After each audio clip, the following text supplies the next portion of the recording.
বাংলাদেশ সময় সোমবার রাত 3:15টার দিকে ইরানের রাষ্ট্রীয় সংবাদ মাধ্যম জানায়, নতুন সুপ্রিম লিডার হিসেবে মোস্তফা খামেনিকে নির্বাচিত করা হয়েছে। দেশটির ৮৮টি ধর্মীয় ব্যক্তিত্ব নিয়ে গঠিত assembly of experts supreme leader নির্বাচন করে। সবশেষ ভোটাভুটিতে মোস্তফা খামেনিকে পরবর্তী সর্বোচ্চ নেতা হিসেবে বেছে নিয়েছেন তারা।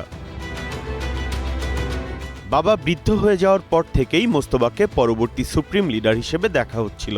তবে তিনি কখনো কোনো নির্বাচনের প্রতিদ্বন্দ্বিতা করেননি কিংবা জনমতের মুখোমুখি হননি। তবে কয়েক দশক ধরে তিনি সর্বোচ্চ নেতার ঘনিষ্ঠ মহলে একজন অত্যন্ত প্রভাবশালী ব্যক্তিত্ব হিসেবে পরিচিত এবং ইসলামী বিপ্লবী গার্ডের সঙ্গে তার গভীর সম্পর্ক রয়েছে।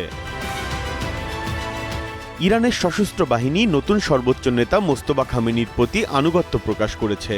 এক বিবৃতিতে সামরিক বাহিনী মোস্তফা খামেনিকে ন্যায়পরায়ণ, জ্ঞানবান, ধর্মপ্রাণ ও বিচক্ষণ হিসেবে বর্ণনা করেছে। এর আগে ইরানের ইসলামী বিপ্লবী গার্ডস কোর খামেনিকে অভিনন্দন জানিয়েছে। তারাও তার প্রতি আন্তরিক ও আজীবন আনুগত্য ঘোষণা করেছে।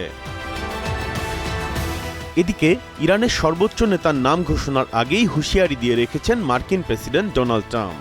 বলেছেন, নতুন নেতা নির্বাচনের আগে ইরানকে অবশ্যই যুক্তরাষ্ট্রের অনুমোদন নিতে হবে।